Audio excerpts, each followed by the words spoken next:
Okay, so you have joined the LCOY South Africa webinar, and we are planning on giving you some context about what LCOY is, what LCOY South Africa is, and the outcome of this particular webinar is to rather co-create a set of principles of urban youth engagement and climate policy.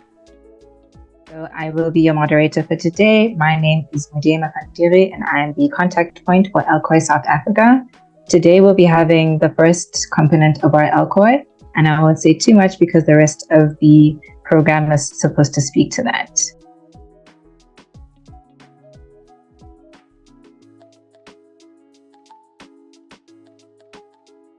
So I'm going to hand over to Kalala from the Global Shapers Hub, the Global Shapers Tshwane Hub, to give us opening remarks. Hi everyone, good evening. I hope you guys are here in good spirit and you guys are excited to be part of today's webinar because I am definitely amped. I have to say that I'm very, very excited that LCOY is happening again this year. And we definitely have to give all gratitude for today to the South African Climate Action Network for leading hosting today's webinar in collaboration with the Global Shapers Community Tshwane Hub, the South African Youth Climate Change Coalition, and the African Leadership Academy. Because this is indeed a collaborative effort, and the willingness to organize and host this year's LCOY should definitely not go unrecognized because you are creating a really, really needed platform for young people to come together at a local level and engage and share their perspective on the topic of climate change. So, with that being said, we also do want to thank you, LCOY Working Group of Yongo, the official youth constituency of the United Nations Framework Convention on Climate Change, for fully supporting and endorsing that we as young people are afforded the opportunity to have a safe space together and effectively engage in issues of climate change and environmental protection as well as sustainable development in the build up to the upcoming COP. I'm not sure if everybody is clued up on climate change, but I will say that today will provide a platform for everybody to be educated as well as for us to engage, teach each other and learn with each other on the topic of climate change. Because climate change is a global challenge that does affect all of us, and the impact it has differs from person to person. Um, and we are aware that it's threatening our ecosystem as well as community livelihood and general basic needs. So many of these problems are unknown to us at the moment, and such platforms give us the opportunity to actually come together to share and support each other on and taking action, climate resilience, so that we are prepared to respond to the events and the trends of climate change. So we are here today specifically as a build up to this year's COP28, which will be taking place on the 30th of November in Dubai, to collectively create principles for urban South African youth engagement in climate policy, which will also be submitted as a contribution to COI 18, the Global Youth Statement. So we are here to put our heads together. And by put our heads together, as in everybody that's part of this webinar today, we are inviting you to actually take this advantage to fully participate and be part of today's discussion, as well as be empowered as a young person in South Africa to contribute to promoting climate action.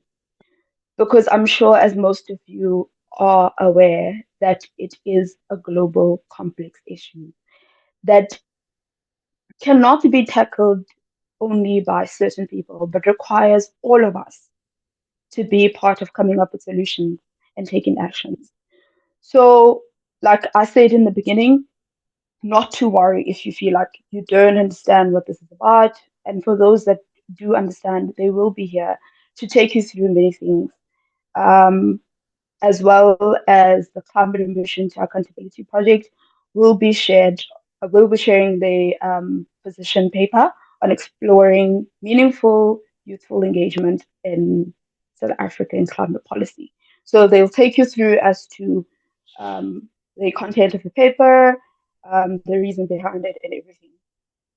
Um, and I hope that today will actually build on last year's obligation, um, that the young people of South Africa had as a statement on COP27, which is to uphold human rights.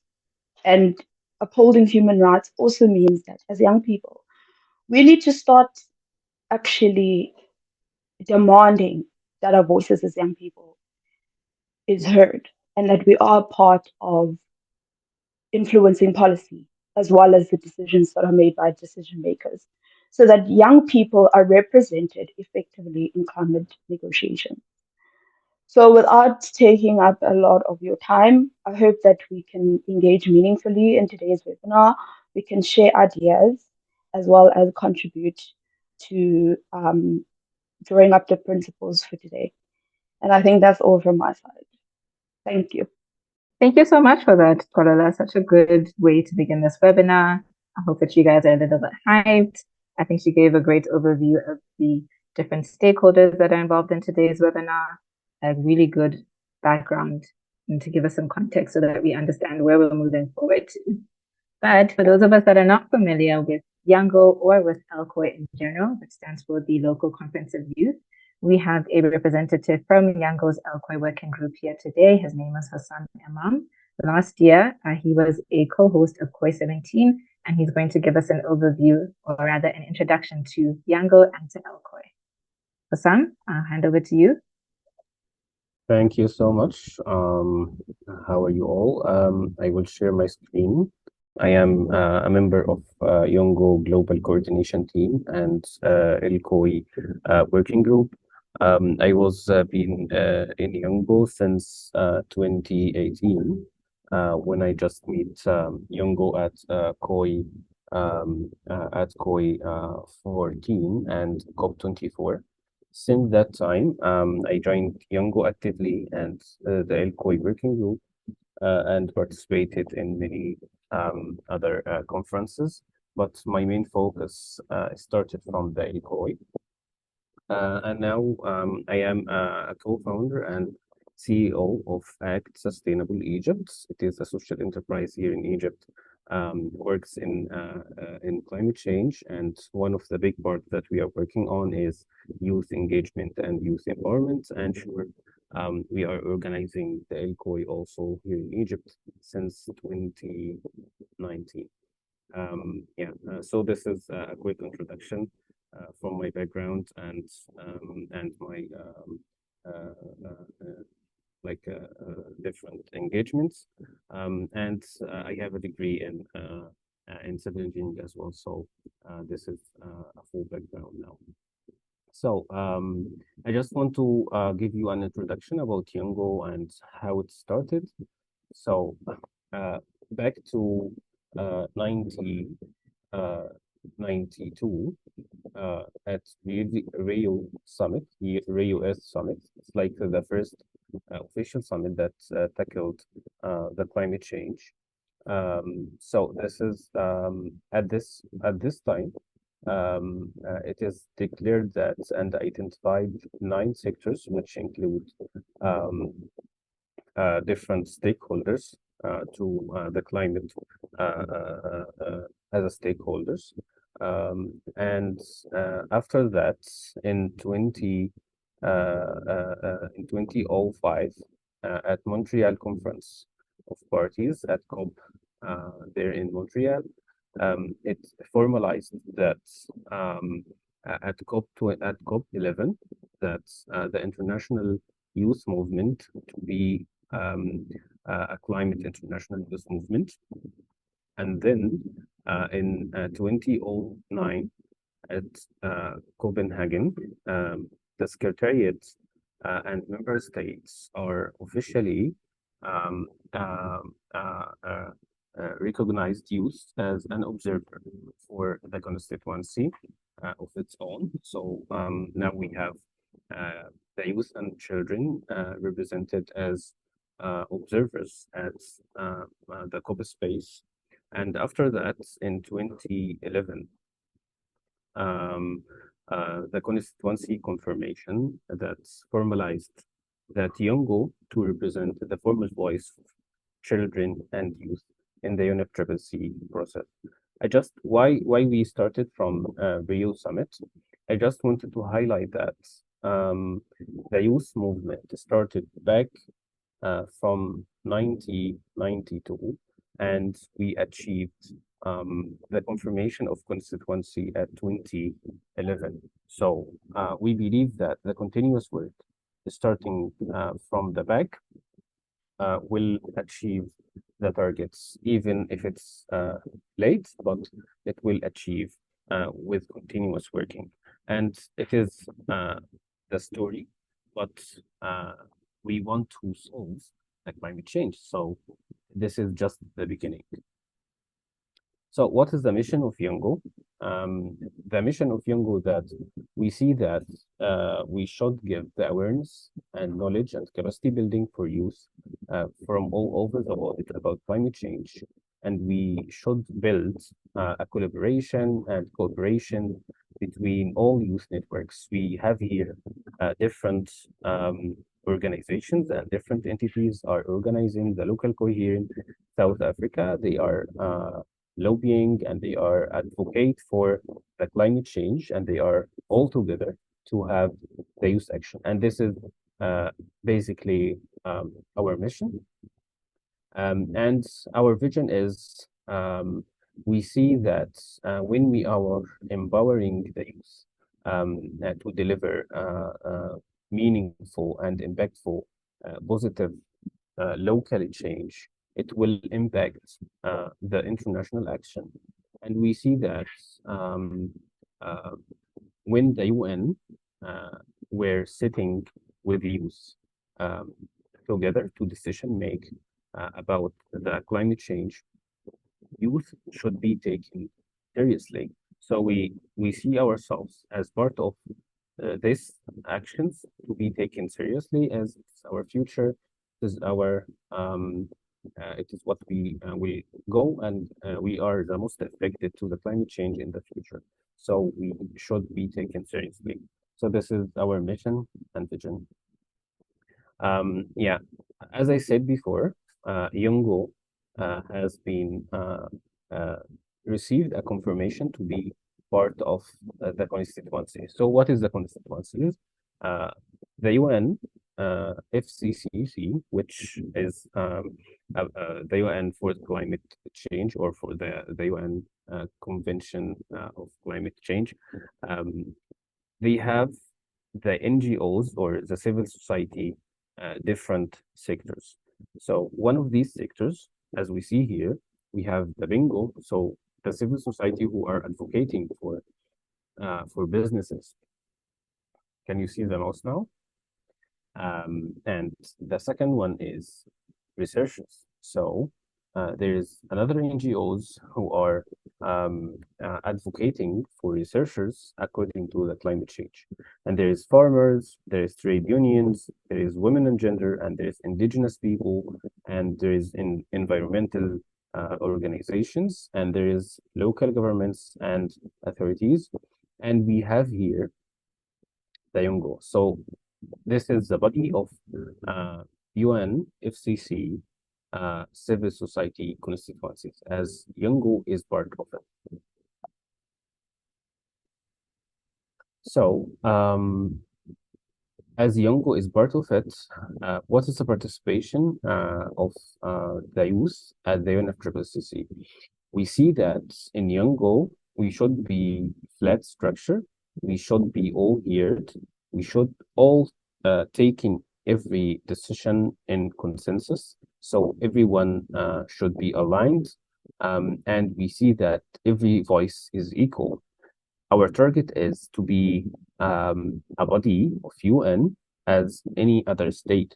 We see that youth should be part of this as any other state and have a voting rights. So this is what we are doing. As I said before, we are doing awareness and knowledge and capacity building to raise the capacity building and the awareness of youth.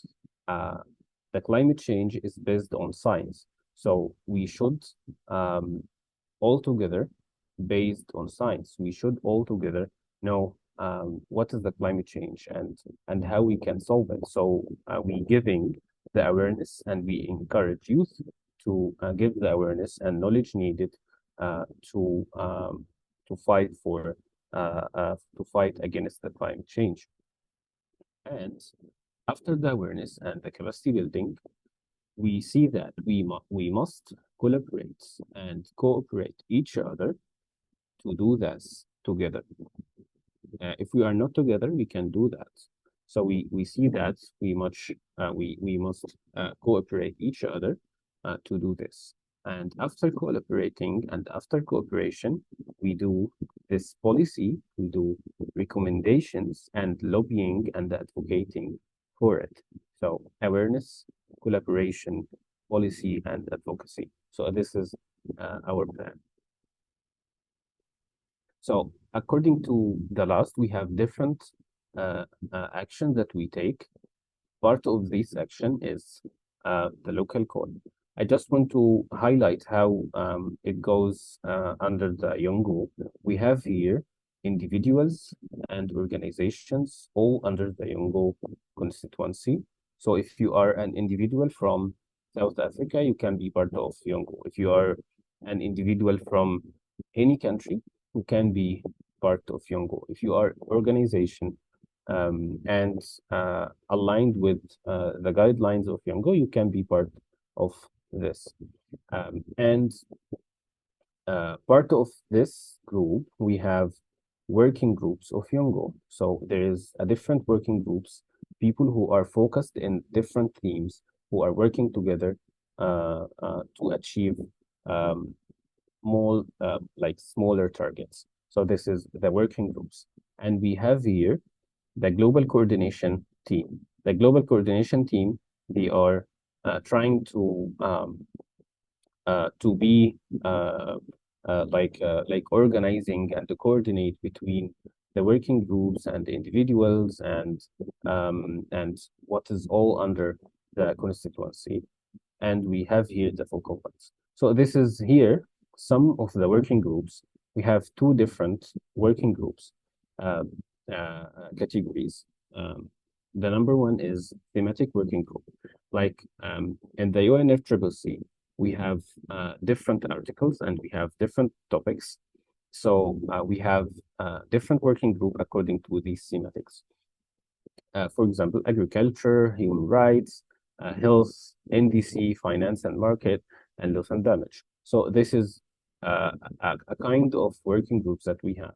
And there's a different working groups, and these working groups are more operational working groups, like Conference of Youth working group, like LCOY working group, like policy working group, like awareness working group. So this is a different category of working group.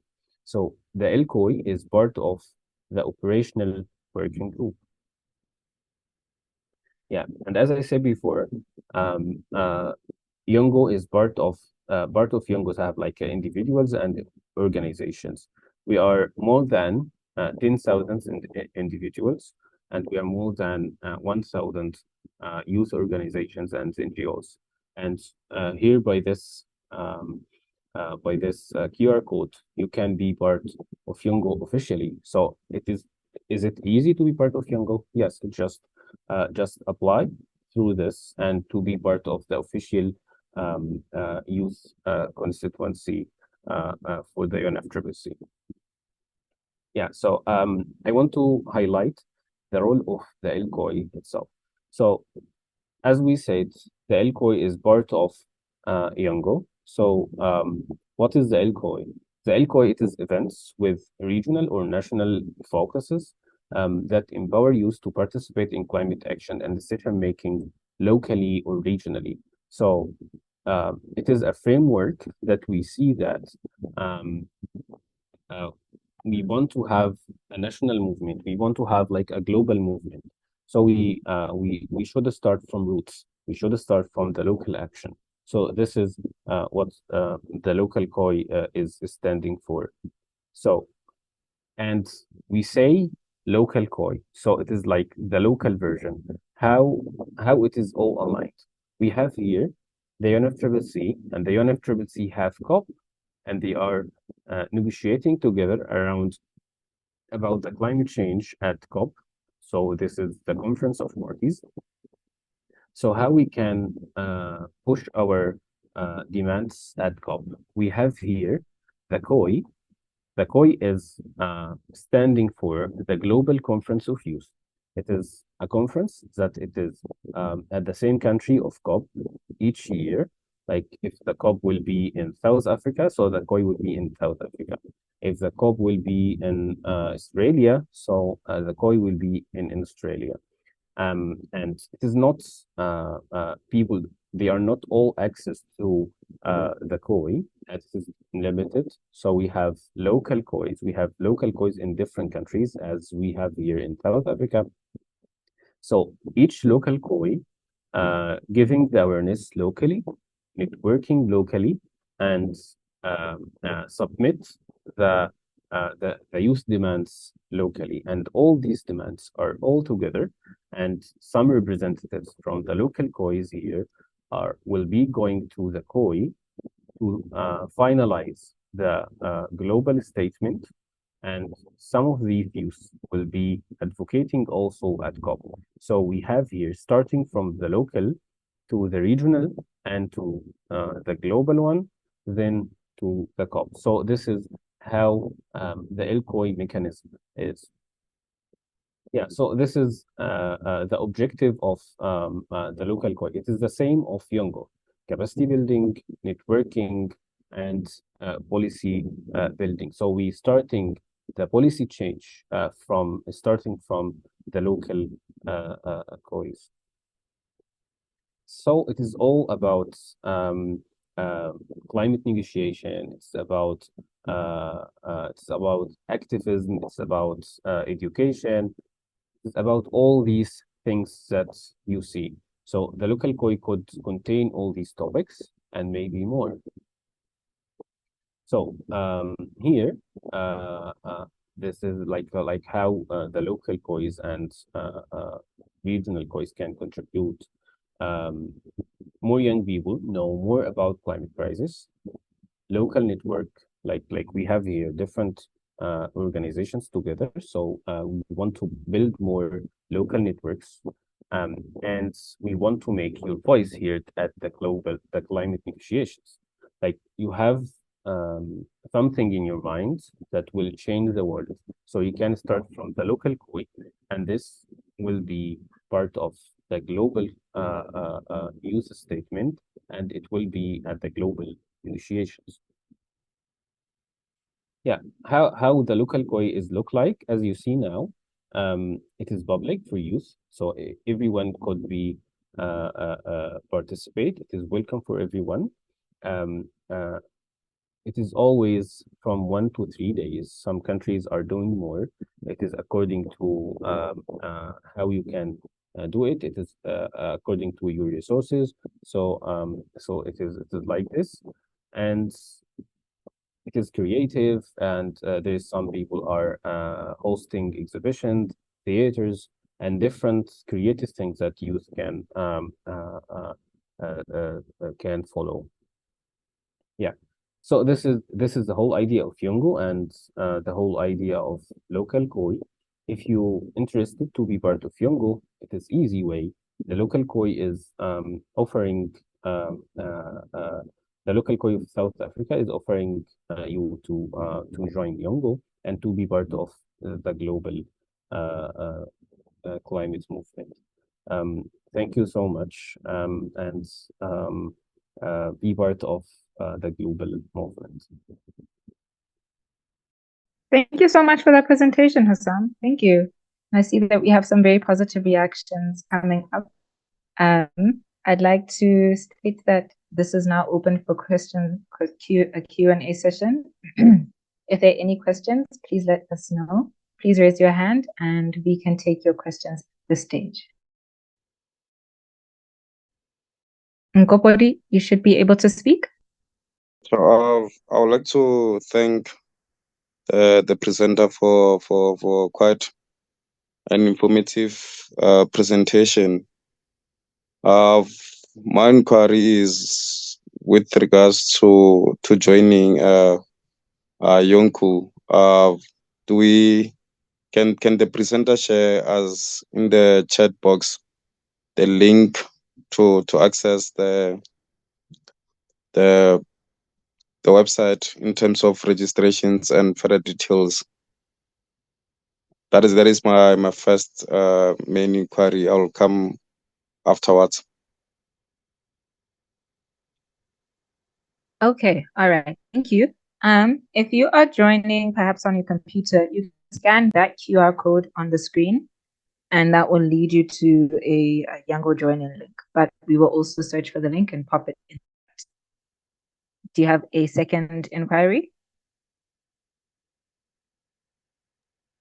Yeah, my second inquiry is in terms of youth participation. Just like in general, in is Yaku and other youth organizations participating in local matters, such as, for instance, the just energy transition, or is the participation more at a global level at COP? Thank you. Okay. Hossam, would you like to take this question, and then I can follow up? Yeah, we can take all the questions, and I will answer it all together. All right. Okay. Let's see. Hi everyone, am I audible? Yes, you are. Okay, so thank you so much for the presentation. The presenter mentioned something about how these local COI groups, essentially what we do is we sit down and we discuss the issues and problems. And I just wanted to know, the issues that we discuss, should they be in relation to COP28, or can they just be any issues that we would like to be raised in COP20 in COP28? Because my thing is, for example, this year's theme is technology, innovation, frontline communities, and finances and inclusion. So if we're having local group COIs, should we discuss these themes, or can we discuss other issues that we believe we have the solutions for, or are we just exclusively stuck to these themes? Thank you for that question. In the interest of time, I'm just going to have to cut these questions at this stage. Please note that there is going to be a section of the program where we will have more interactions. But just to keep to the program, please allow Hossam to answer these questions, and then we will move forward. Okay, great. Thank you for these questions, guys. I shared the link for the Yongo to be part of Yongo. The link is here. And according to the topics of LCOY, actually, at the Yongo policy team, we have a recommendation for the topic that we will discuss. These topics are aligned with the COP agenda and aligned with the Yongo agenda itself. But you are free to have your points as you are having your local needs. So the local COI is one of the main of the local COIs is to highlight the local needs. So you are here in South Africa, you have a different context. You will mention the context of South Africa. And if you want to make this context to be shared globally, so it's okay to mention it also to the declaration that you will send it to Yongo. So this is the aim of hosting local COI. We have an example. We are working in Egypt for the local COI in different cities. We have like like local COYs in different 7 cities, and each city have a different agenda. There is a main theme, but each city is different according to the theme of this city. Like it is a coastal city, or it is a city based on agriculture, or it is a city with some industrial actions. So it is different from each other. I think I missed one question. If someone is, yeah. There was a question about whether local issues such as a just transition are discussed at a global level. Sure. Like part of the COP is these topics. You can follow what the Yango is sharing, and you can follow the presidency, the COP presidency, and they are having the agenda of each COP and different conferences. And I think by joining Yango itself also, it will allow you to network with young people globally, and you will share information together, and you will educate yourselves. So it is a good step to you to have more awareness. Okay, thank you so much for that, Hassan. Really much appreciated. I think now we're going to move on to the next part of our agenda, and this is just going to be me presenting exactly what our objectives for LCOY South Africa are. So I really like that Hassan emphasized the importance of local action in the general framework of how Yango operates, right? So the work that is done at a local level should be communicated through LCOY, and that will inform the regional COYs and then the global COY, and those participants who finalize the global youth statement at COY will then take it forward to COP, right? So this is really something to keep in mind when you think about what our objectives are for LCOY South Africa. So much like LCOY's objectives are to focus on policy and advocacy, that's definitely what we'll be doing as well. So you'll notice that in the beginning, there was something mentioned about building on the Youth Climate Champions position paper, which was titled Exploring Meaningful Youth Engagement in South African Climate Policy. So what we really want to do there, and when we did a lot of stakeholder engagement and we discussed the position paper, there was a lot of back and forth about what exactly constitutes meaningful youth engagement. And this is something that's very difficult for us to define really, or rather to find common ground on. And we noticed in the position paper that perhaps it would have been useful for us to have principles to have introduced the topic before necessarily jumping into it. And that's what we would like to do. We would like to come up with principles of urban youth engagement in South African climate policy. That way we can build forward in terms of any other policy advocacy that we create or advocate for. And that's what we're doing in this webinar. So we are co-creating these principles, and these principles will then form part of our LCOY South Africa report and policy input to the COY 18 Global Youth Statement.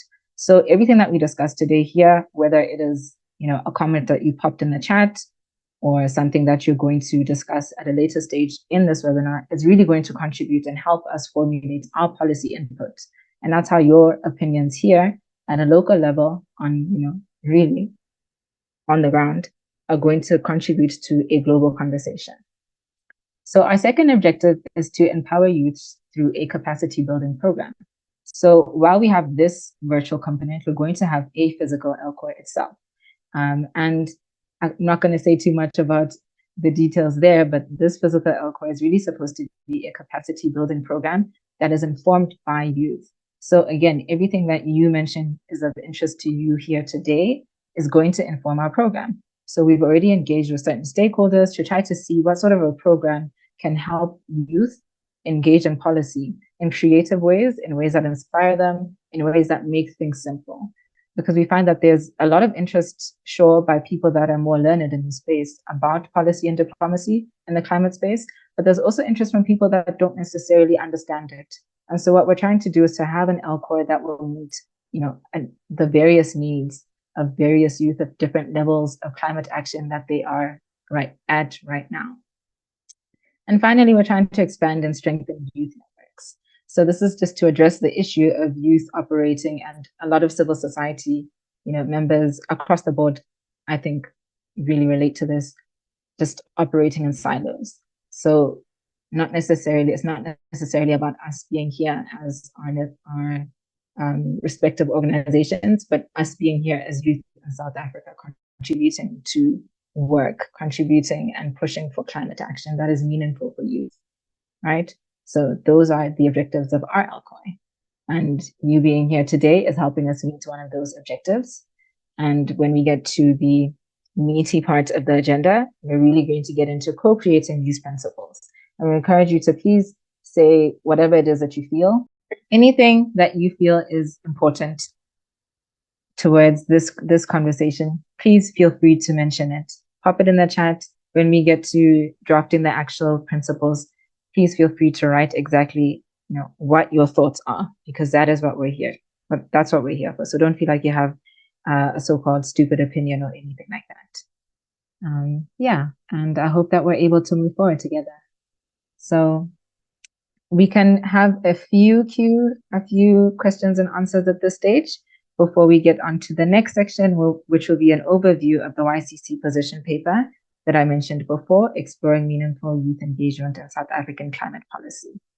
So I'm sure if you have any questions, you can bring them up now before we head on to the next part of the agenda. All right, you should be able to speak. Hi again. So I just wanted to ask, I am currently working on a project that looks into climate awareness in rural areas. In terms of the objectives, does to a certain extent, do these objectives to a certain extent look into going to rural communities to try and spread climate awareness there, especially since the LCOY is going to be launched? Will it also be able to cater for people, individuals that reside in rural communities? Thank you for that question. So you'll notice that we very carefully phrased the first objective to speak to urban youth, because we are aware that that is the reach and access that we have at this stage. So it would be unfair and, in fact, untruthful for us to say that we are speaking to all youth, whereas we do not have the necessary access and networks to reach youth in rural communities, right? Because definitely the work of community-based organizations is important and is needed, but those are not necessarily the partners that we have for this LCOY. But that's definitely something of importance that should be raised. Sandile, you have a question? Good evening to those who are in the eastern side, and good afternoon to those who are in the western side of the globe. My question is it's with regards to the age group, because I understand in South Africa you only become youth from the age of 13 or 16 up until the age of 8.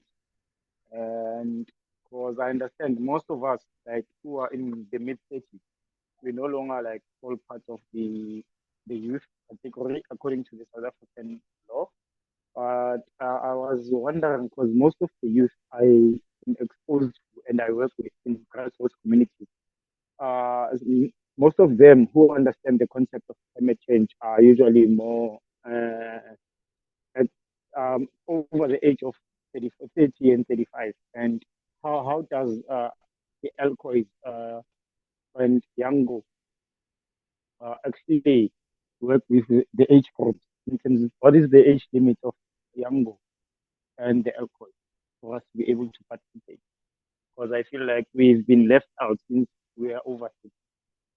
Thanks. Thank you for that, Sandile. So I'll speak to our LCOY's age limit, and then Hassan can then elaborate on Yango. So what we had put in the description for the event is that this is open to youth from ages 16 to 34. And so that is our categorization of youth.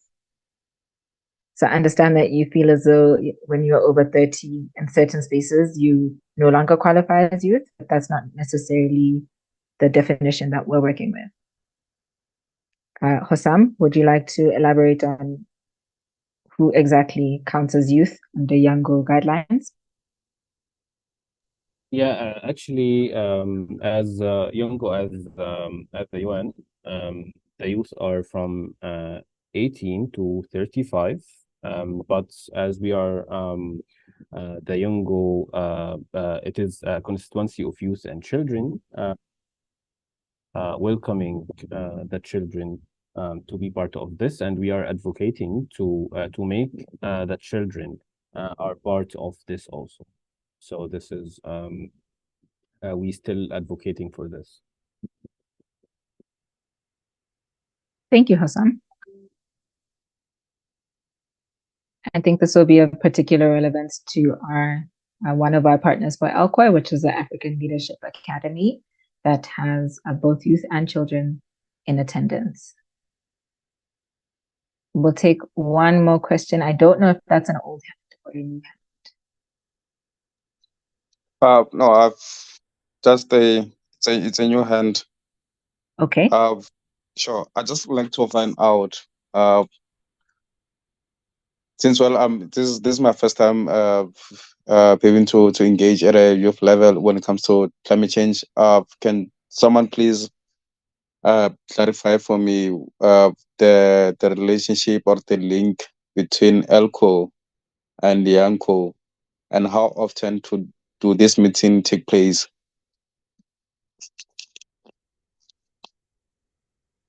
Okay. Hossam, would you like to take that question? I am sorry, I didn't hear it well. Okay. He asked what the link between LCOY and Yango is and how often LCOYs take place. Yeah, the LCOY is one of the Yongo working groups, operational working groups. And the LCOY here in South Africa, it has a local focus. So the LCOY working group, the people who are coordinating between all local COYs are part of Yongo, as it is part of the working groups of Yongo. I hope that I answered it well. Yes, you have. So if one has joined Yongo, does it necessarily mean that they have joined LCO, or there's another opportunity to join Yonko and LCO? How does it work in terms of joining and participation? To be part of Yongo, you just apply through this link that I sent it before, and you will be officially part of Yongo, and you could choose whatever you want from working groups. If it is local working group, it's okay. There's different working groups, more than 30 working groups. There is different working groups according to the themes, operational ones, and there is a thematic ones. So you choose between these working groups, and you could be actively working in each of working groups that you want.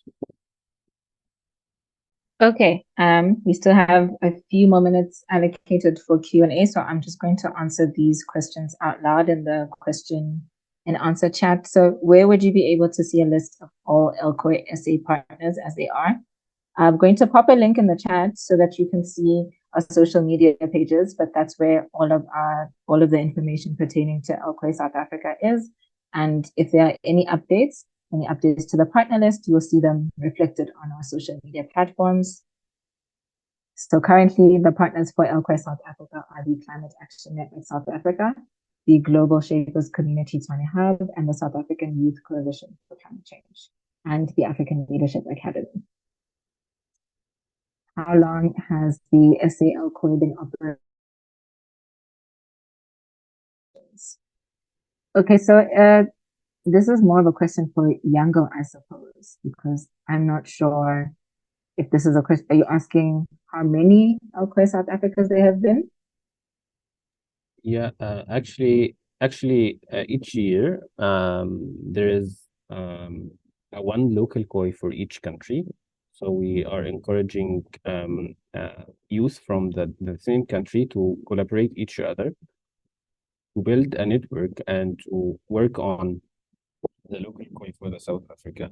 But if you are asking of what is if this the second or third version of the LCOY of South Africa, I think the people who can answer this is maybe the organizing team.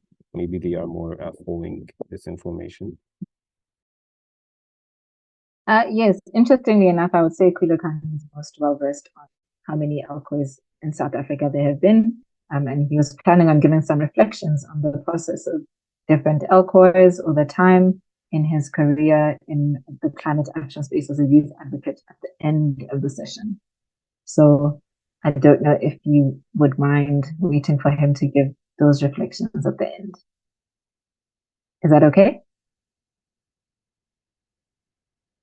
Okay, and then Bertha's question, are there spaces for youth who have energy solutions to present or to have access to stakeholders that can assist with the realization of these visions?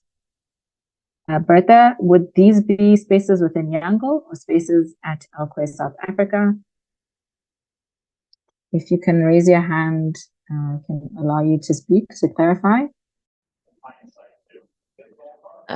Thanks, Made. So I think Yango and LCOY within those spaces. So just listening to the speaker, the presenter, it was said that, you know, we would try and find solutions that are solutions that are region focused or country focused. And I think at this moment we are facing, you know, load shedding and having to look at the just transition and solutions or youth-led solutions around that. So just wanted to find if there are spaces for young people who would like to create energy solutions, if there are spaces for them to pitch to certain, you know, stakeholders that can make these visions true.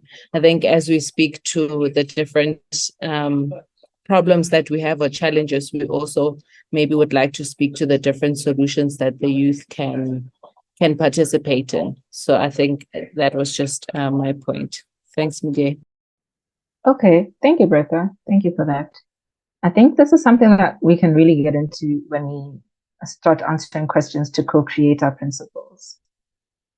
But I'm not sure if Hossam would like to give any further information, aside from the fact that there are working groups in Yango that speak specifically to energy issues on different levels. So if you're speaking about the just transition, that's often covered in either the loss and damage working group or the climate finance working group.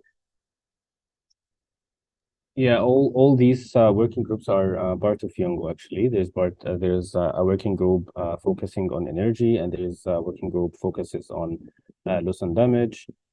Yeah, so it's like different themes. So you will find it through Yango, and if you want to add a different theme to the Yango, as Yango is representing all youth, you can come up with this suggestion, and the GCT team will discuss it with you, and we can add it as a working group as well. So this is how it goes in Yango. Okay, all right. Thank you for that. This brings us to our next speaker. But before that, I just wanted to say thank you, Hossam, for giving that really important information about Yango. And thank you to everyone for engaging on the objectives. I hope that we now have a clearer understanding of why exactly we're here today and where we're trying to go. So over to you, Nathma. Nathma is a member of the YCC Youth Climate Champions Bootcamp cohort of 2022. She was a team leader and lead author of the position paper, which we have referred to a couple of times today, titled Exploring Meaningful Youth Engagement in South African Policy. Thank you so much, Mudehi. I'm Nathma Sami. Please give me 1 second. I just want to share my screen or my presentation. Good evening, respected audience, youth, and organizers of the event. Thank you so much for affording me this opportunity.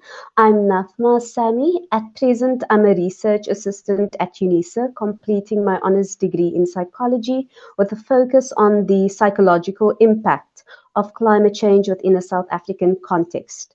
I was fortunate to be one of the lead authors on the position paper. The position paper advocated and highlighted the growing need for greater youth engagement in climate policy processes in South Africa. And I have to admit, it was one of the best learning experiences and growth experiences I've ever had. So, Ivana, if we can just move to slide 2, please.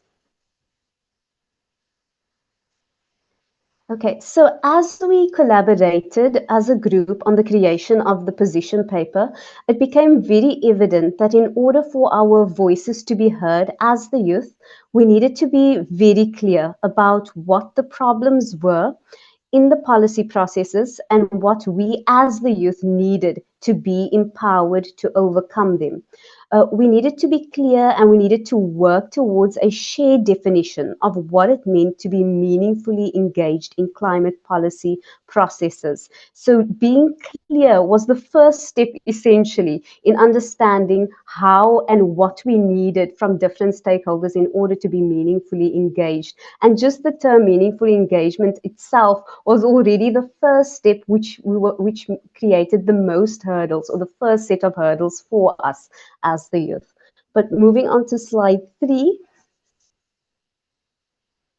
Okay, so as we could see that for us as the youth, a good starting point with the position paper was looking at what our calls to action would be, as we felt our calls to action would basically outline what meaningful engagement of us as the youth would be in the policy processes in relation to climate change. The calls to action would be directed at society as a whole. So firstly, we directed the calls to action at ourselves, the youth. We recognized the active role that we would have to play when it came to ensuring our inclusion and participation in spaces. Secondly, meaningful youth engagement would also need large societal change. So we couldn't do it on our own. We did need society to engage with us and assist us in the journey. And this meant that everyone would have to be involved, from government at a local to a national level, to policymakers, to educational institutions, from primary to tertiary level, as well as SEOs and NGOs and communities. Everyone's engagement would therefore pave the way for meaningful youth engagement in the climate processes.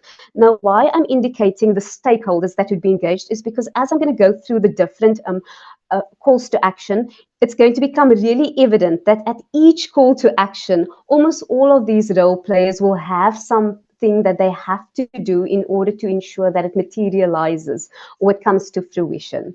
So if we can go to the next slide, please.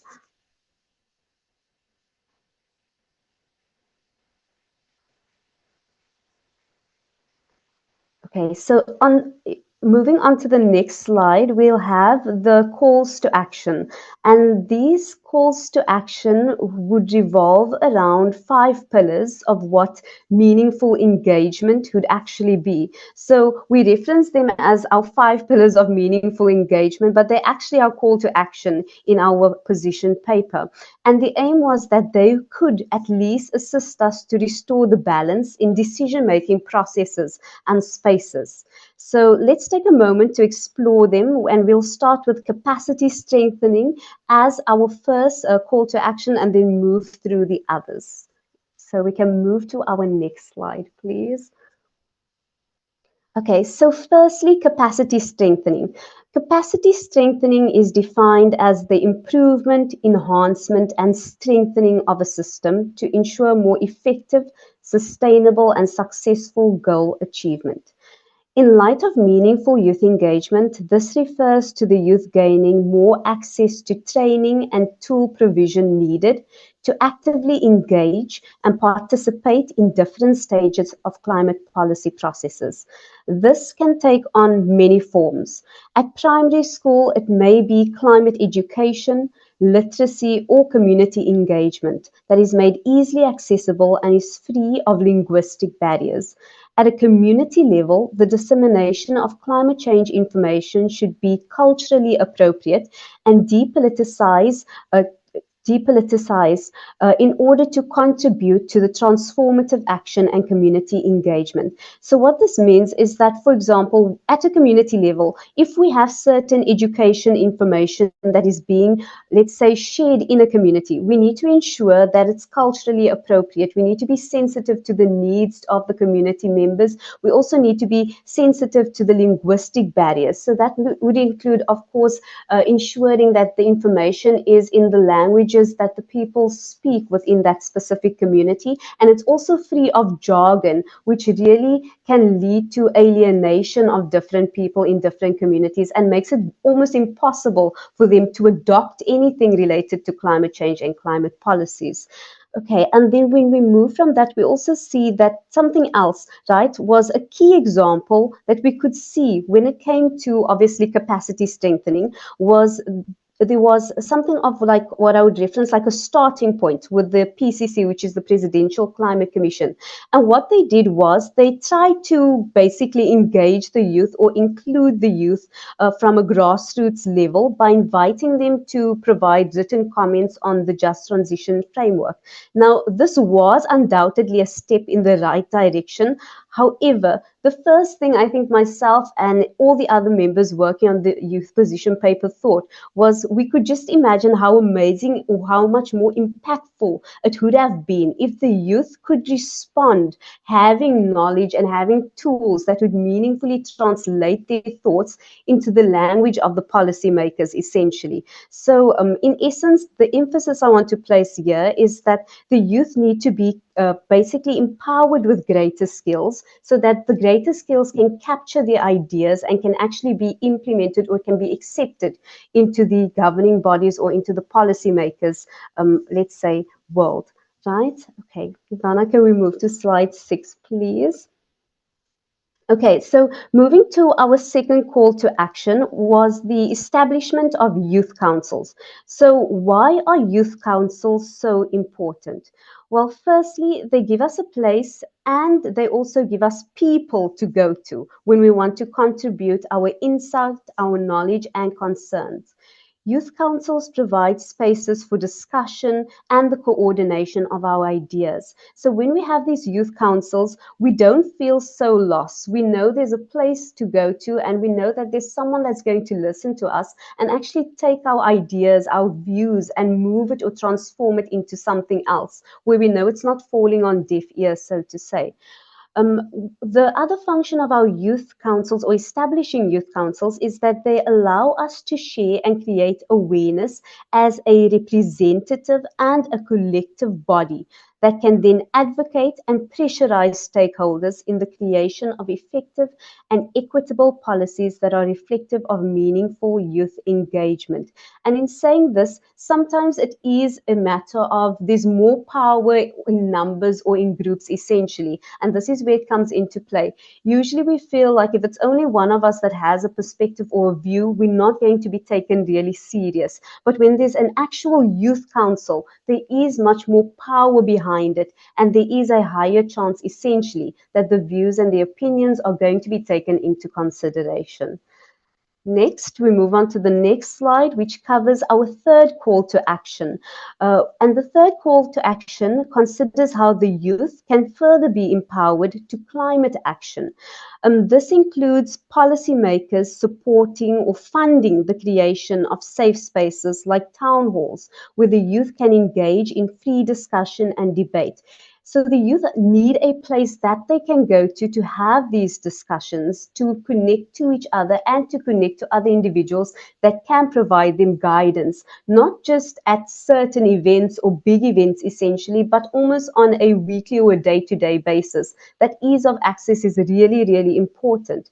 We also looked at policymakers strengthening existing programs and providing resources, opportunities and collaborative support through youth-led initiatives or through provision of support to youth-led initiatives. So something we can see is that there are already a lot of youth-led initiatives in South Africa, but they do require some support.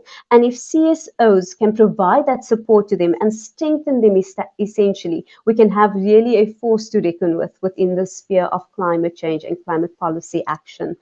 Moving to our next slide, we take a look at how the empowerment of the youth in South Africa can translate into the participation in global climate policies that have a national impact. So when it comes to a call to action and also defining meaningful youth engagement, we take into consideration that this meaningful youth engagement is not just going to be at one level, but it needs to be at a local level, it needs to be at a national level, it needs to be at a global level, essentially.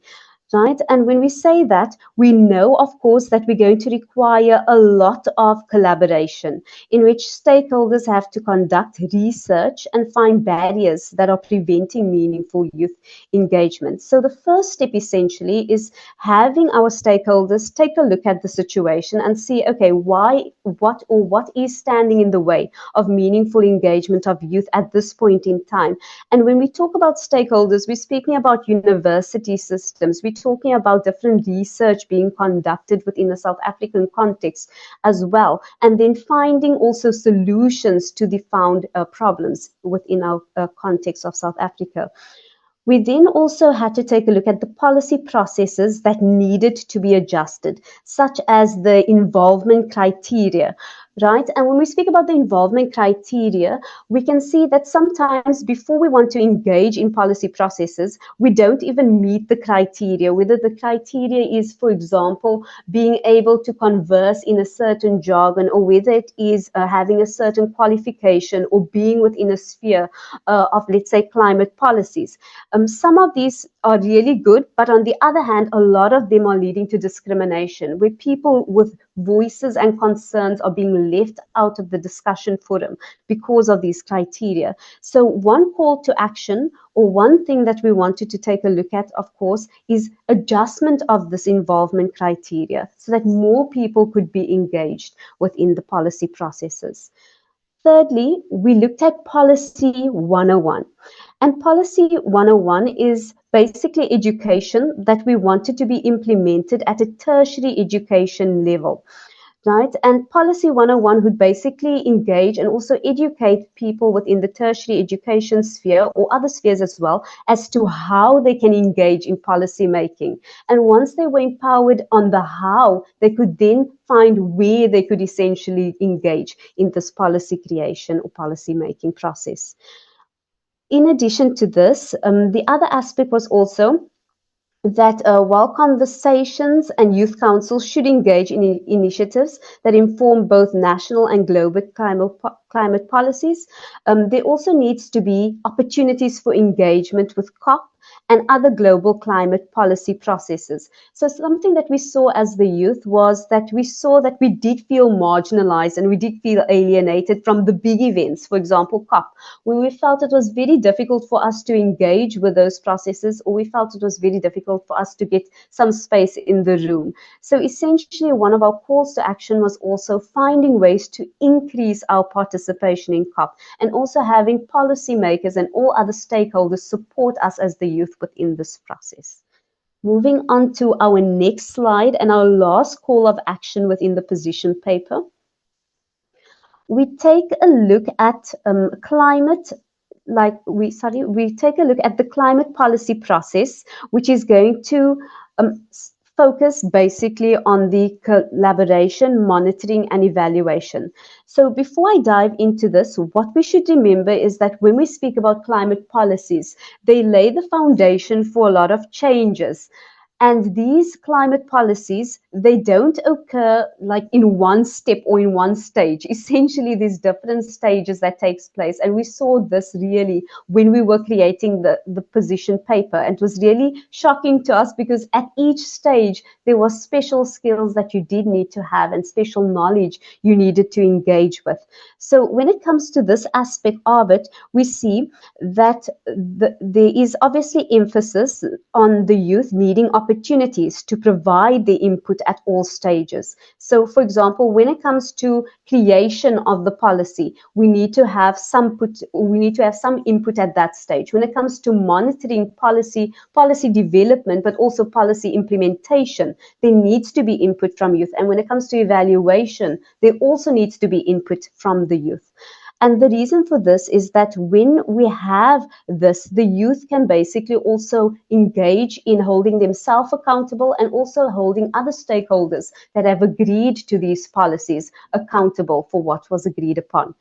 The youth also need to do something else. There's something that we call outlining indicators of success. So when we're creating a policy, there's also the importance of outlining what the indicators of success are. When will these goals, or when is a policy effective for us? What will be the signs, and when will we be essentially happy?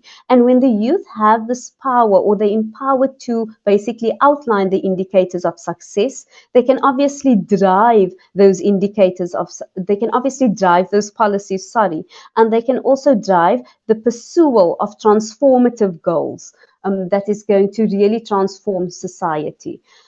Okay, the other aspect is obviously the leveraging of networks and building on existing efforts of youth to ensure that we have cumulative progress of youth engagement. So here, what we're going to focus on essentially is that when it comes to the different types of networks that's already established within the climate policy sphere and the climate policy space, there is this opportunity for networks to be strengthened and these networks to be coordinated with young people and youth, let's say, programs essentially, in order to give youth obviously not leadership, but also some guidance within the sphere, and also give them more accessibility to the resources that they need to make some changes.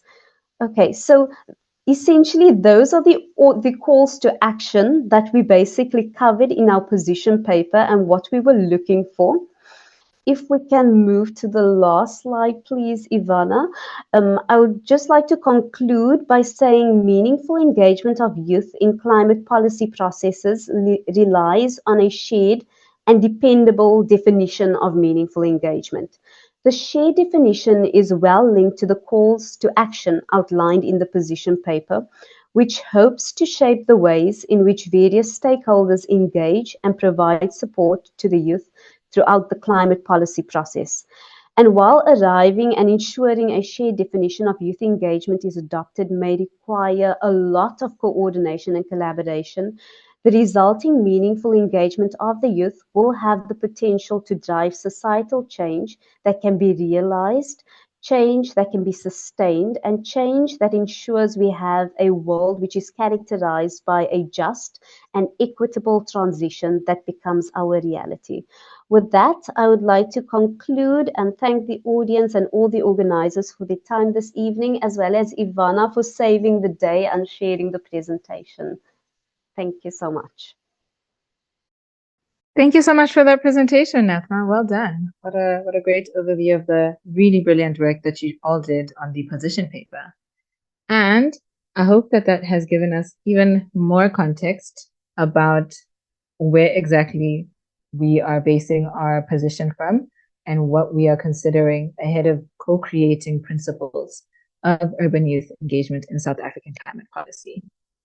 The next session will be led by Nontutuzelo Nikiwe from the Global Shapers Community Tshwane Hub. This is where we will be co-creating our principles for urban youth engagement in South African policy. So I'm going to hand over to Nontutuzelo now, and we will post the link to the Google Doc in the chat. Please feel free to, while the session is happening, please log into the document and write your answers to those questions that are listed there. And also note that should you not have enough time, or you feel as though your views are not being captured adequately at this point in time, there will be a Google form that will be made available via our LCOY South Africa social media pages, where you can submit further inputs if today is not sufficient for you. But again, I really encourage you to write all of your thoughts and to give all of your opinions in this next session, because this is what we're really going to use for our policy input and to submit towards the Global Youth Statement. Okay, over to you, Nontutuzelo. Okay, hi everybody. I'm going to assume I'm audible and just go ahead and speak. So my name is Nontutuzelo. I am representing the Global Shapers in the Tshwane Hub. I'm the outgoing curator. Well, at this point, I'm an alumni. I think outgoing is far too late to say that now. but I was the curator in 2022 up to last month. And I'm very happy to be a part of this discussion today. I'm really glad also that we get to do the LCOY for a second year as the Global Shapers as well, because we did it last year as well. And so that was really great. And so for today, I think also we have about 25 minutes, I would guess, just to chat through, I think, some of the questions that we have, and specific to really making this as personal to us and to our context as possible. So we want to make sure that for all of us that our voices are heard in the way that they need to be. I think some important issues have already come up around, youth who are based in rural areas, around the representation of youth and what that means and how we define that. Because also, the impacts of climate change are not limited to just youth, as much as we definitely need to amplify the voices of youth as well. And so our first question is reflecting on instances where you have witnessed the impact of climate change in your urban environment, and also how those experiences motivate you to engage in climate policy discussions. And so we, as much as we want you to also be writing in the document, we'd love to hear from you in person as well.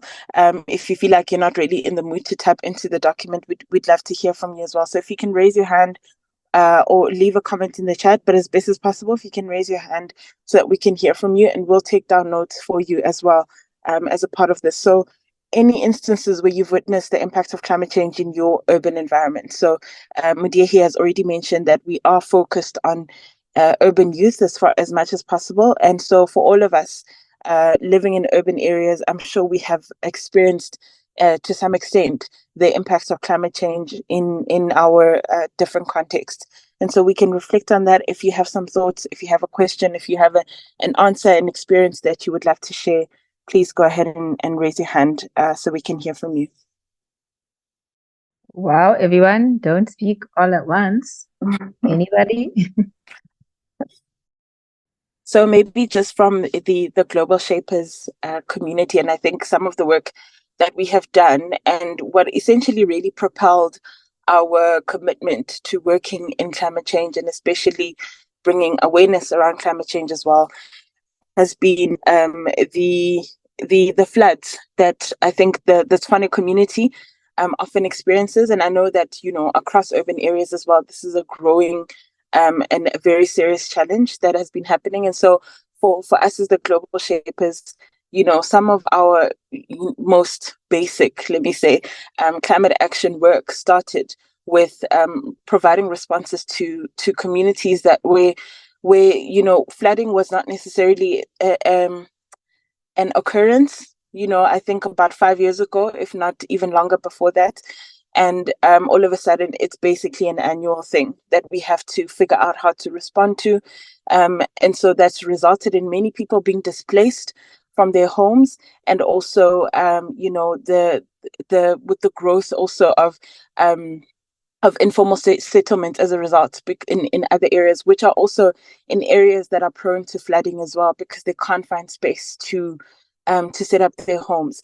And so these are the issues that we have had to experience, and more it's been happening annually, that we've had to find ways to gather donations and support and care for the families and the communities that have been displaced by flooding. And specifically in Centurion as well, the community has now there's a small informal community that was settled close to the stadium in Centurion, and they are no longer there. So they've had to be removed from that area, because every year for the past 3 years, their entire area was just completely flooded. And so, you also consider the personal possessions that get lost. A lot of people also losing, identity documents, and some of them were not South African as well. And you can imagine the nightmare that it is to lose something like your passport when you're in a foreign country as well. So these are the issues that we've had to kind of be able to respond to. And as a result, then we've, ramped up our climate action and what it looks like to be also more substantial in how it creates awareness and information and understanding in especially young people in high school specifically. And so that's what we're focused on over the past 2 years as well, in just supporting high school scholars to understand the impacts of climate and what they can do, right? And so that's the important aspect as well, is understanding the empowerment that we have the capacity or the ability to provide to young people. When we give them information, we also then are able to give them understanding of what they can do, right? So putting power back into their hands to understand that they are not helpless, they are not without an ability to respond to these challenges as well. So so hopefully I've opened up the floor a little bit for others to respond. I see there's a comment here from Louis. I'm hoping I'm pronouncing your name correctly. Seeing the effects not right away, but in years as I grew up, right? So, and I think that's something we can all say, in how we see the changes in the seasons, right? It almost feels like we move straight from summer into winter, from winter into summer. There's almost nothing in between, in just because of the extremes of weather right now. Just, kind of the basics of what climate change can look like as well. Anybody else would like to share? Hi, can I share something? I'm so sorry, I Yes, can't lift my hand. It's very interesting because I live in Port Elizabeth, which is in the Eastern Cape, and we've been essentially plagued with the opposite situation, where we've been basically struggling with a drought for the last few years, and the impact has been absolutely insane, where there's water shortages continuously. There's obviously a greater pricing on water, essentially, and accessibility to water, and it's essentially going throughout the entire community. So it doesn't matter where in the city you essentially live, you're still going to face those water shortages and situations where there's no water for, I would say, hours or days at a time, and you can see the entire system just breaking down within the city, which is absolutely terrible. And then obviously the other end of the extreme, where we're facing a really cold winter and we're really in shock because we were just plagued with a drought for the last few months, and all of a sudden we're having flooding as well in Port Elizabeth. So it's so interesting because it's so crazy, these shifts in the weather conditions. Right. So it's that thing of moving from one extreme to the other, right? So it's almost like there is no in between, where you just essentially normalcy to some extent has been taken away in our weather and how we then exist around that, right? So I'm seeing some additional comments here about Day Zero in Cape Town a few years back. And it almost, Day Zero became sort of iconic in the worst kind of way, because it brought the world's attention to the effects of climate change, but also the fact that South Africa is a very water scarce country in itself. So in addition to that as well, I was reading not too long ago about the droughts in the Eastern Cape, and also coming from the Eastern Cape, knowing also that my family largely, to some extent depends on like food from the garden as a cost saving measure, and so how that has changed in the yields that they can bring from the garden to save on costs around food as well. And so things like that also are really important, and they matter to a lot of people's survival. And I'm seeing all the comments. I think we'll take them down, but just so that we can move on to the next topic of discussion, so we have enough time to everything. Thank you everyone for your I'm glad I opened up the floor, because now everybody's flowing. So we'll take down all of these comments that we've got in the chat as well, and add them to the doc. If you would like, you can also just copy it and paste it on, and then we'll sort it out later. So the next question is around creative and effective ways for urban South African youth to engage with policymakers regarding climate issues, and what methods can ensure our voices are heard. So before I open the floor again for myself, I'm going to give everybody a chance to see if you can respond, if you've got responses around that. But what creative and effective ways do you think we can start speaking to policymakers, whether it's at a local municipal level, considering our issues at a municipal level with services and basic needs, or at a more national government level? Any thoughts around that? Okay. So just with regards to that, I think again, reflecting on what we have done as the global shapers is just around the how we advocate at a local municipal level. So the global shaper community largely is built around ensuring that there is sufficient advocacy by youth at a local level, as much as we definitely want to also expand nationally and even internationally. And so the scope expands beyond that. But for us to first see how we have an impact within our local government structures, right? And so one of the things that we often, I think, even as a South African youth, from my perspective as a South African, but I think overall on the continent, understanding how low democratic engagement is by young people.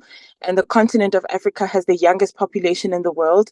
So understanding that also, there's also that perspective that we need to consider around how active we are within our democracies. Are you voting, right? So think about, things like that, and whether you're paying attention to what our politicians are saying, because they are the ones who are creating the changes that we need to be seeing around climate, right? So what is what are our local mayors, what are our councillors saying about climate change and what they will do about it, right? What is our national government saying about climate change? And so that you can be informed, even as a voter and a person who is, I'm saying this in the most hopeful way, democratically active person on the decisions that you make on who is governing your nation, your local community, your local municipality, or state, whatever that is for you, right? So that, I think, for me is how we are, even from a global shaper perspective, that's how we play our part in doing this. And so it's also understanding that I think a lot of these the political parties, a lot of our municipalities are actually yearning for engagements with young people. It's just that a lot of them actually just don't know how. They don't know how to approach us. They don't know who to talk to. And so we have to be the ones who show that initiative and approach them. And so this is something that has worked for us, is to actually set up meetings and call some people at the local municipality and ask them for opportunities for us to engage with them, for us to partner with them, so that we then have that door open to be able to create room for discussions. And so this is the important thing, is I think for us to not wait for government to come to us, but for us to go to them. And that opens up the opportunity for us to challenge them on their lack of action. That opens up opportunity for us to hold them to account.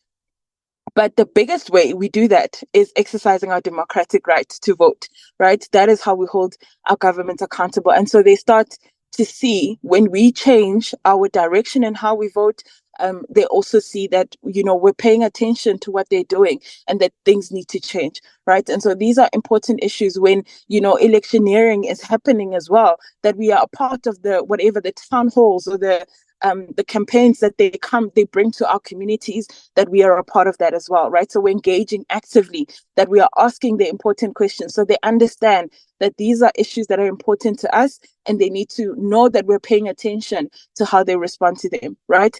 And so this is, for me, that we do not downplay our voices in being able to respond to these issues and these challenges, right?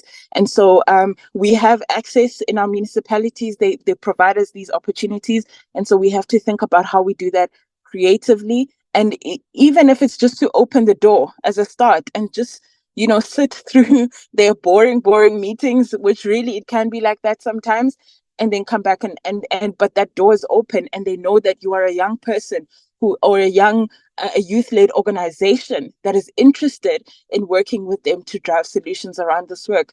And so this is important for us to be able to participate in. But we have to ourselves be paying attention to what is happening politically, because as much as it's an awful thing, but I mean, it really shouldn't be. Rather, is that climate change and how we respond to it, how we adapt, how we create change around it, is very much a political issue. Okay. Anybody else with any views there? Rihanna, I see your question there. So we are actually doing a project to just look into political parties within South Africa that are putting in effective climate policies. It's quite a struggle at the moment because it's mostly used almost like a buzzword without any sort of substantial information around that. But we're trying to figure out ways to we're implementing a project to kind of figure out what these political parties are standing on regarding climate, and so hopefully we'll be able to put out some stuff around that pretty soon. But I think as South Africa is headed towards an election next year, we'll probably hear a little bit more around that. Okay, I'm seeing also quite a couple of comments as well. We'll be taking those down, but we'd love to hear your voices. So if you can, again, just raise your hand or raise your hand so that we can hear from you if you have any additional thoughts. So perhaps we can just reflect on the future you want to see in urban South Africa in terms of climate policy. So what would that actually look like for you in your mind? If you were to think about if we are seeing a political party like Rihanna was asking around, who is putting in effective climate policy? What in your mind is effective climate policy in this context? Maybe if I can put you on the spot, Rihanna, I can start with you. Maybe I can make a quick comment. Sure. Hi, everybody. This is Kulegani Magwaza. I think from the point that you are making about political parties, I think we should sort of think of strategizing about next year's election in terms of what do we want the political parties to be like, because I think right now they're working on their political manifestos for next year. And I think from now on until the conference that we are preparing, we should have a strategy on just making sure that they have something that has to do with our demand in terms of climate justice in their manifestos. It's just a thought that I wanted to bring in here. Thanks. Thanks very much for that. So, so I think maybe coming back to the point around understanding the power that we have to be able to be heard. And so I like the word of being strategic about how we position ourselves and how we consider what the effect of an election for any of us. I think there's quite a couple of elections coming up for a lot of African countries still in the next year. And so thinking about that, all of us as young people, but much more in the South African context as we are focused on LCOY as well. This is our opportunity, I think, to be specific about how we focus on that, right? Thank you. Okay, so sure, please go ahead. Okay, I think maybe just coming into that in terms of the taking advantage of the national elections, as much as politicians use election season to get votes, we can use it to have conversations on public platforms, but also to interrogate or to question their manifestos if they do allude to climate change, because what we need is an intersectional approach to climate change. It cannot just be, a tick box exercise, or it cannot just be words. They need to have like certain frames in where they sort of have intersectional thematic areas in there. Although the highlight will be climate change, but we know that climate change is not an issue in silo, but it has also, a lot of issues linked to it, for food sovereignty, for example, energy issues, etc. Over. Right. So, I mean, that's an important thing to bring up.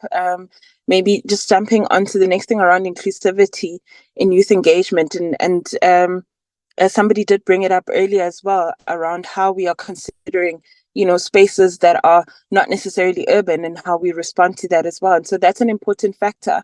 And perhaps, I'm so sorry, I can't remember who it was that brought up this question. If you can speak to that a little bit as well, and maybe your experiences in working in rural communities and what that can look like, because I think that also speaks to how we are resourcing the work of climate action for young people, but also in an inclusive way that is covering the different communities that need to be where the responses need to happen. When we consider, talking about the Eastern Cape, which is one of the most rural provinces that we have in the country, and so what are we doing to ensure that there's equitable access to resources, to information, to action and support structures available in those communities, and now speaking to the politics of it as well, that even there people are well informed in how they vote, so that they can see the effects of it, is not just about service delivery and having a road, but it's also then whether this community will be able to exist in its environment in the next 10 years. Just would love to hear any thoughts around that as well. So while we wait for that, I'm just going through some of the comments. Wangekile mentioned that we can mobilize through spaces such as churches in our communities. They have active young groups, and these are also the spaces where parties mobilize. And that's very true. And I think, again, when we're thinking about rural communities, that's definitely where, a lot of the political parties advocate from, is through the churches. Often the churches also are the central communities, like kind of hall where people gather as well, and so those are used as and they definitely have youth groups as well in those, and so it's being active even in those structures as well. And coming back maybe a little bit to the issue around the intersectionality of these challenges as well, is then bringing the coming back also even to inclusivity, is issues around racial equity, class equity, and even other discriminations that a lot of people are facing. And as a result, they are less equipped. Their communities are less equipped.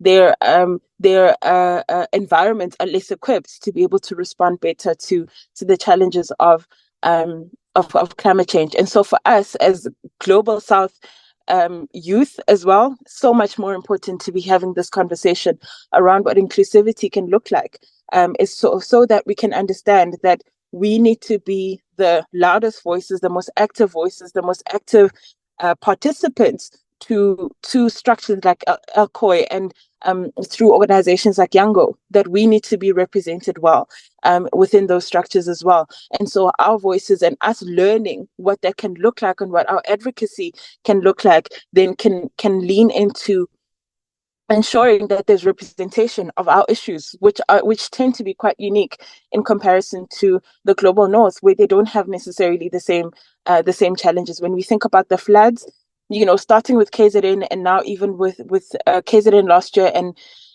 with Eastern Cape this year, the time that it takes for us to be able to recover from those, because of our financial capacity as a nation, is so much more different when you think about the disasters that a lot of our global north countries face, that they are, to some extent, are able to recover much faster than we are able to. And that's an issue of how wealth disparities as well. And so being inclusive then creates the structures where there is better representation of all of the voices that are much more affected by climate change than a lot of the countries in the global north as well.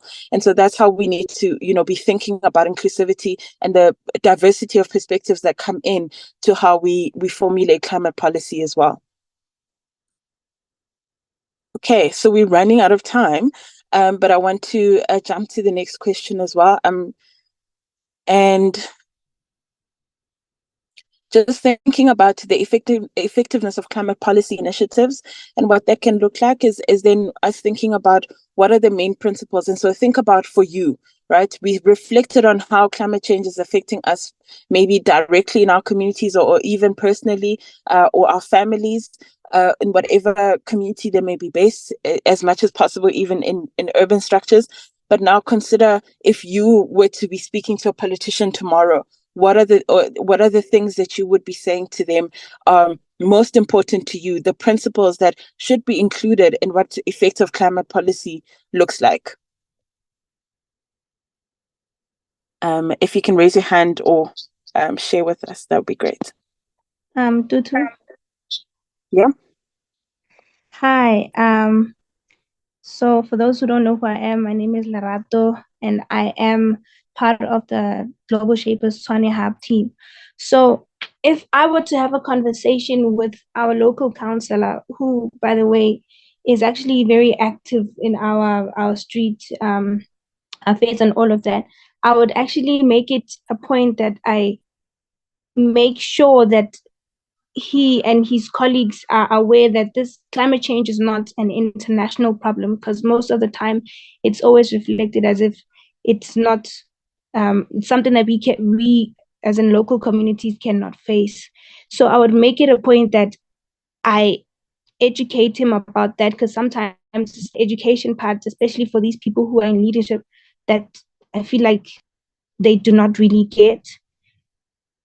So that's the one point. Make it aware as well, like spread awareness as well, and get support from him, because I know people who are in political positions, they have more access to resources that local clubs or local organizations do not have. So just getting the buy-in from councillors, making a partnership rather than, because sometimes they feel like they are being attacked or somehow, so they don't necessarily participate. So making him or his colleagues be a part of the conversation and how they can fit into effectively being part of the mitigation rather than being part of the problem. Right. Thank you for that. So I think that's an important input, and again, bringing us back to the fact that, you know, we as young people should not be seeing ourselves as helpless or incapable of voicing the issues that we are seeing that are affecting how we live, and much more the future that we can have within this country as well. And so being able to bring that up in those structures as well. And so I think, you know, the blessing of having an active counselor, you know, is where it begins, because also the counselor then connects you even at a municipal level to, you know, the department of that deals with environmental issues, and how the municipality itself is transitioning in terms of its energy usage, in terms of you know, the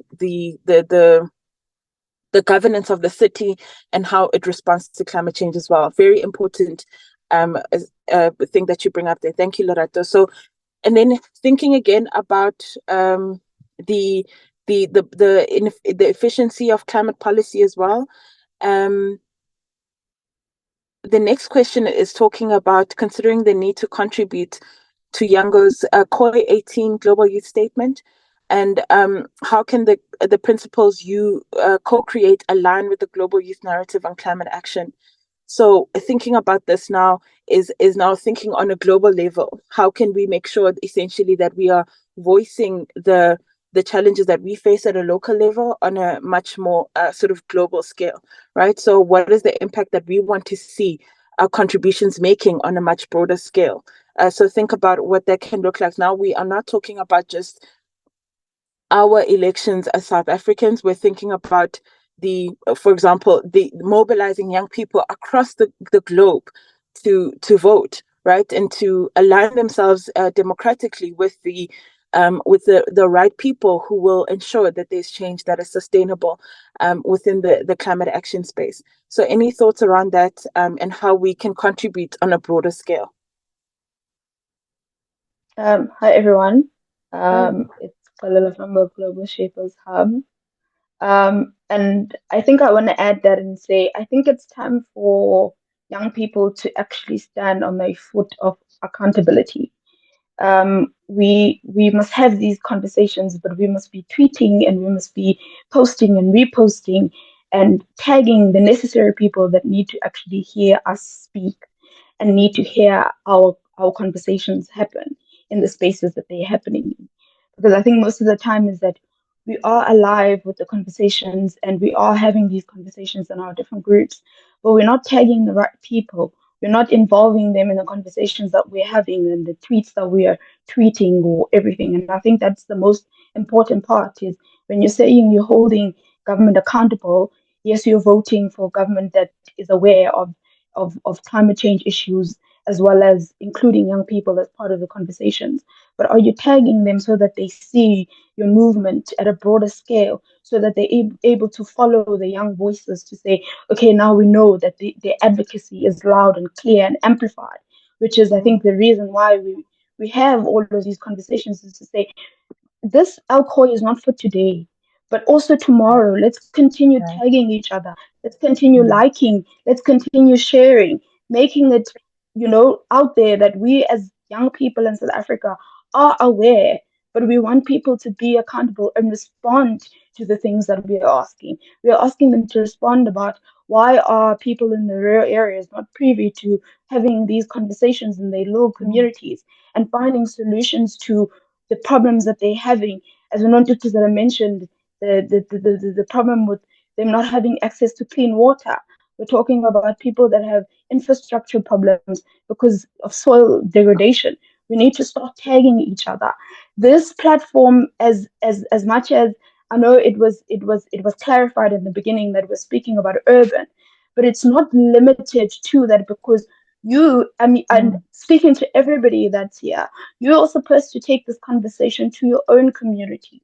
You're supposed to amplify it so that we're able to say that these spaces that we create for young people are not only spaces where only the elite or the academics or anybody is privy to them. Everybody has the right to share and to keep sharing until the right people are able to count.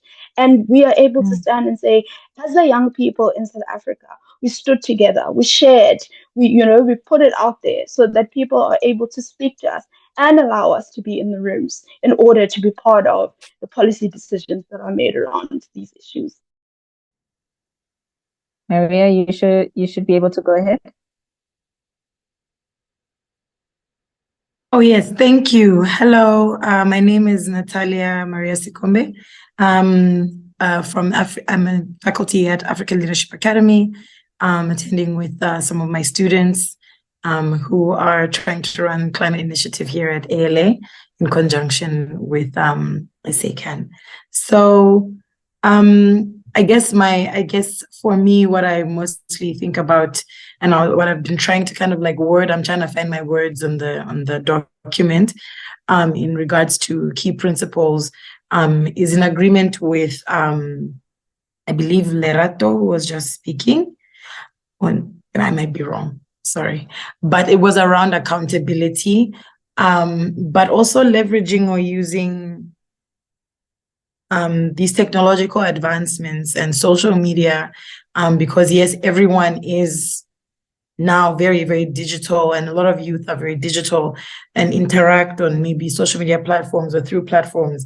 So I'm just trying to think of ideas of how do we think creatively and innovatively about how we're keeping track of these policies. So after these discussions, or our policymakers decide on doing something or taking on something, how are we keeping up to date, and how are we keeping them accountable, holding them accountable on these policies and the work that needs to be done?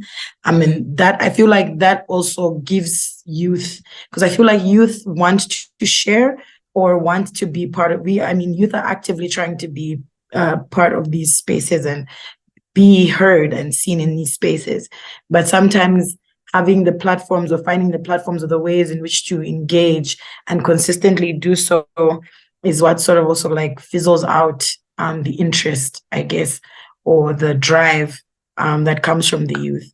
So I'm just thinking about ideas around accountability and how that can be a key principle around not only keeping policymakers accountable, but also getting youth more involved as they are also playing a role in the accountability.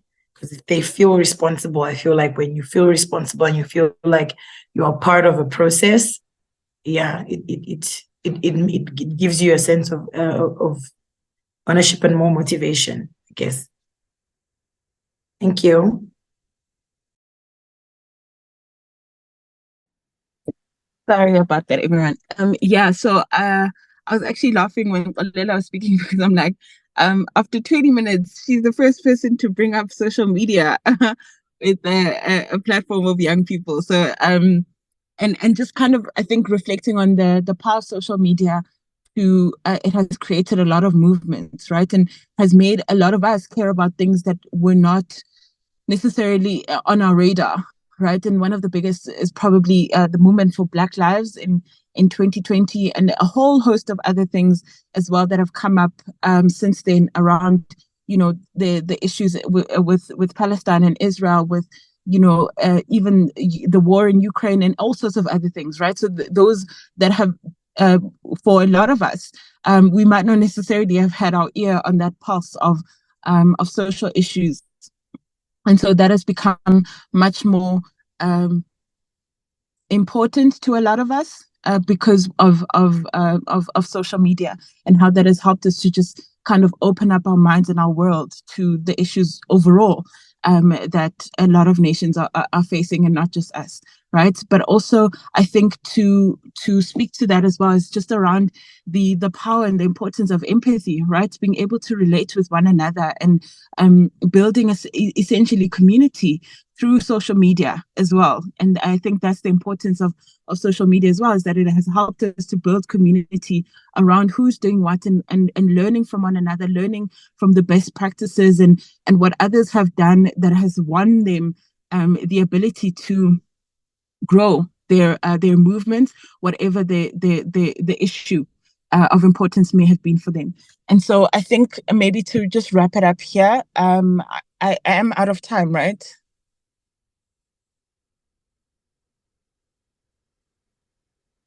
You have about 5 minutes, and then Kulikani can close. Okay. Yeah, maybe it's fine just to wrap it up here. It's just to ask that you please just take time to reflect on the questions that we've put on the document as well. It will still be open even after the session, so you are able to give your inputs after this webinar today. And so we'd love to hear from everybody what your thoughts are, what your responses are to these questions, because we want to ensure that these responses are as inclusive of everybody's interests as possible, so that we can combine all of that and put it together for our statement. And so your voice is important in this, and so this is why you're here, but it's also why we are asking the questions of you, right? And in your context, in your community, in your whatever your struggle is, even as a youth-led organization, and in trying to create movement around the things that you care about, around climate, in your environment or in your community as well. These are very important things for us to be able to reflect on. So please take a moment to come back to this, and hopefully we'll be able to just maybe send out a quick reminder via email to everybody who's in the meeting to just do some final checks and drop in your last little bits of thoughts around this. But thank you to everybody who's just been really active in communicating your thoughts through this as well. And for everyone, I'm seeing a lot of people on the document as well who's dropping in their comments and their thoughts. It's really great to see that as well. And yeah, some really important things that we've been able to discuss here today.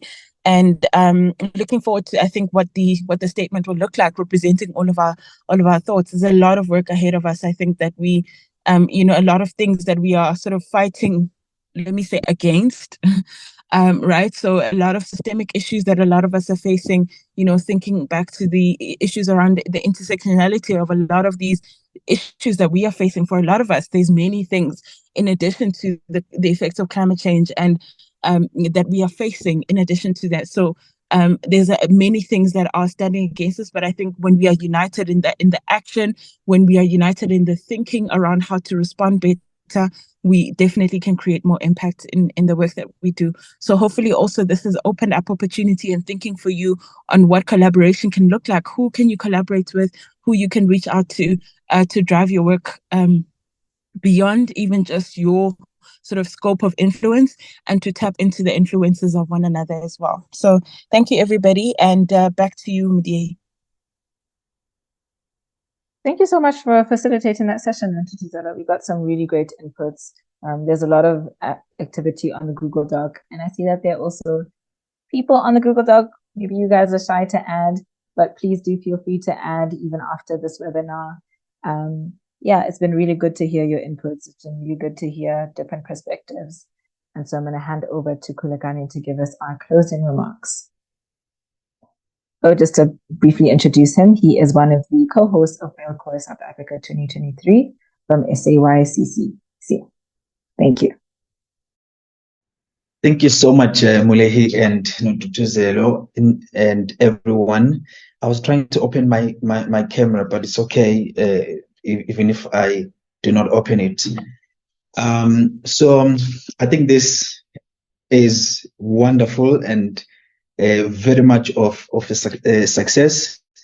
On behalf of myself and the other colleagues and all the co-hosts, I would like to say thank you and I appreciate everyone who has participated in this webinar, including the representative from Yango. So one of the things that I wanted to do as part of my remarks was to maybe remind everyone or inform everyone that when this sorry, I forgot his name because he's no longer here. The representative from Yango, he talked about the formation of Yango and how it was formally accepted as a youth constituency under UNFCCC. That was in 2011, and that event or that context, it was when South Africa was hosting COP17, and that is when South African youth started to also formalize themselves. And fast forward from that, in 2019, there was also another LCOY that happened, which was not structured like this. And one of the things that I see as indicators of this webinar as a success is because last time when we had an LCOY, it was only one organization, and it was not as consultative as it is right now.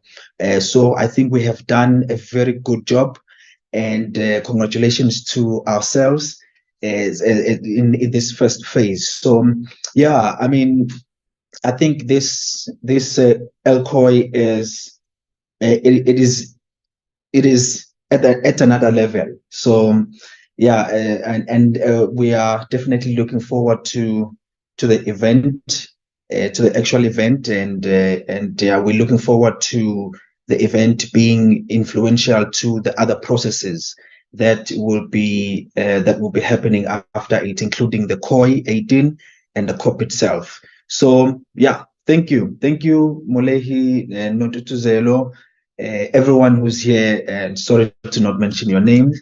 And thanks to everyone who joined this webinar. All people, so I was observing the numbers here. We started with close to 50 members. It was like 47, 48. And although even if the number has dropped, but yeah, I can still see people here. So yeah, thank you so much, guys, and God bless you. Thanks, Molehi. Back to you. Thank you so much for that, Kulakan. A very inspiring thoughts there. And I hope that everybody else feels as positive about our LCOY this year as he does. And I hope that you continue to engage with us. Please, we'll pop again in the chat the link to our social media platforms. Please keep up to date with everything LCOY related. Please also feel free to contact us directly if you have any other thoughts, if you would like to participate in the LCOY, if you want to contribute to the program or anything like that. This is very much an open process, and we are open to hearing what everybody has to say. I would just like to thank all of my colleagues for joining me. Thanks for working the graveyard shift. It's not for the faint-hearted. And yeah, I hope everybody has a good evening.